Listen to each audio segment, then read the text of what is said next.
love it. I love it. I love it. Look at this. This is the greatest thing I've ever seen. Hey, I'm not surprised. What's up, guys? Leighton here. This series and this episode, they're supposed to come out on Sundays, but this Sunday I spent basically the whole day watching a Contender Series tape and the Uruguay tape. So it's coming out on Monday. Not a lot of people watch this series, watch these episodes, but for those that do watch it, you know, I enjoy making these episodes.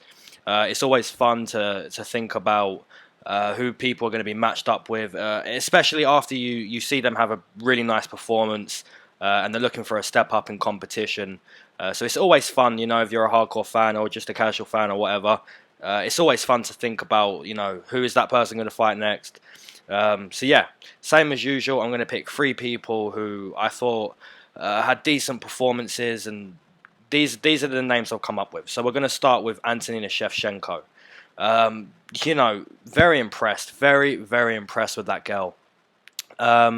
Initially, you know, when she was landing those tinies, when she was in the Thai clinch, you know, she always lands those tinies. But initially I thought, you know, this is the wrong thing to do, because if you don't get the finish here, she's gonna, you know, maybe fatigue a little bit, and then Lucy would take over in the wrestling and the grappling, and it will become her kind of fight, just like Modafferi did basically, but a little bit less impressive with Lucy. She's quite sloppy. So that's what I was thinking initially, but you know, question answered, man. She subbed her, and I was aware that Antonina was a brown belt, I believe, but most people hearing that would be like, brown belt under who? Which is a legit question, but question answered, man. So impressed, so impressed with Antonina and that performance. So the 2 names I have for her are Molly McCann and Montana De La Rosa. Molly McCann's on a 2-fight win streak. She's looking for, you know, a step up in competition. That's a very decent step up from Lipsky, in my opinion. And yeah, Molly McCann, man, 2-fight win streak. You know, that's a pretty good fight. Molly would try to close the distance and make it dirty, scrappy. And, you know, we saw Valentina more than happy to throw tinies. So that one would be quite an interesting, fun fight. Montana De La Rosa, another one, pretty interesting fight. That would be De La Rosa getting her first loss recently to Andrea Lee. So maybe a little bit of a step down from Andrea Lee, or basically the same level at this point with Antonina. It's a fun one. It's another one where De La Rosa would try and close the distance and look to grapple, use her game. And Antonina, man, getting that sub win. Those 2 fights there for Antonina I like. So yeah, leave down below who you think Antonina should fight next. Okay, moving on to the next one. Scott Holtzman. I was very impressed with Scott Holtzman, man. That guy, you know, I used to look at that guy as just an average 155er, but he's really, you know, since that Alan Patrick fight, like I said in the breakdown for the Colby Lawler breakdown, that Alan Patrick fight, man, he really proved something to me. And I stuck with him here despite the loss to Nick Lentz, and wow, what a performance. So the 2 names I have for Scott Holtzman are Vince Pichel and Leonardo Santos. Vince Pichel is a friend of mine. I keep in contact with him very often. Yeah, very decent guy. I really like Vince Pichel, man. He's looking to climb the rankings, and Scott Holtzman is in a very good position. You know, he's roughly, I believe, like ranked 30th, maybe 25th, somewhere around there.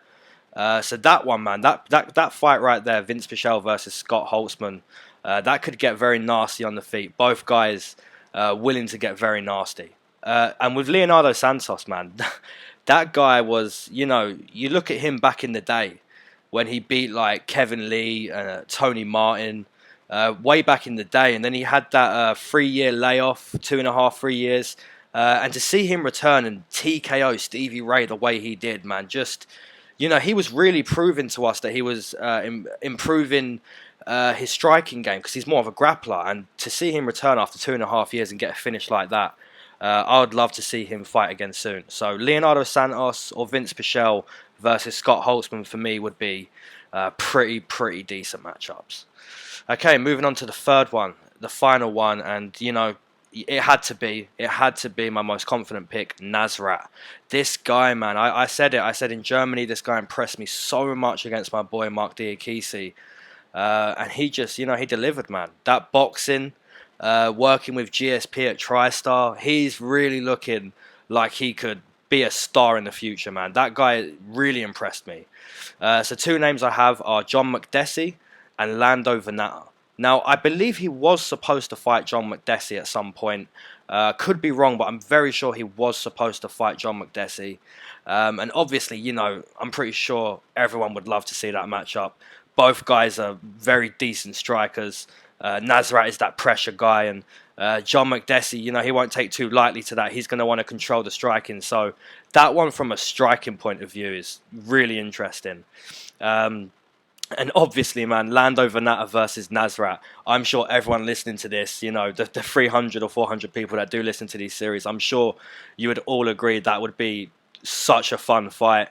Lando Venata has never been in a boring fight, man. That guy, despite his record, he is here to entertain.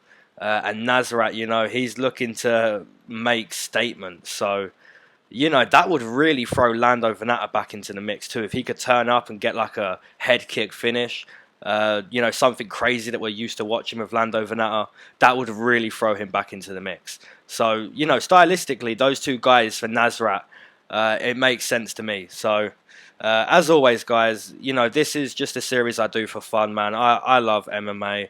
I love thinking about who's going to be next for guys. I love doing predictions. I love making picks where we just don't know. I love it all. So, as always, I appreciate you guys. I love speaking to you in the comments, so leave a comment. And yeah, until next time, peace.